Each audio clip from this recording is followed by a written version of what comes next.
Madam, আপনি কি অটোর জন্য ওয়েট করছেন? কেন বলুন তো?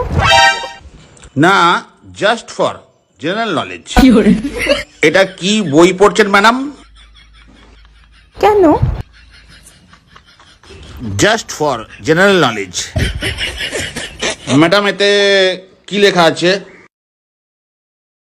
এতে লেখা আছে যে কোন দেশের পুরুষরা বেশি হ্যান্ডসাম আর রোমান্টিক হয়। ওয়াও ওয়াও, তো ম্যাডাম এতে কোন দেশ লেখা আছে? এতে লেখা আছে যে আর্জেন্টিনার ছেলেরা বেশি হ্যান্ডসাম আর সাউথ ইন্ডিয়ার ছেলেরা বেশি রোমান্টিক হয়। ওকে ওকে, ওয়াও। তা আপনার নাম কি? আমার নাম লিওনেল মুথুস্বামী।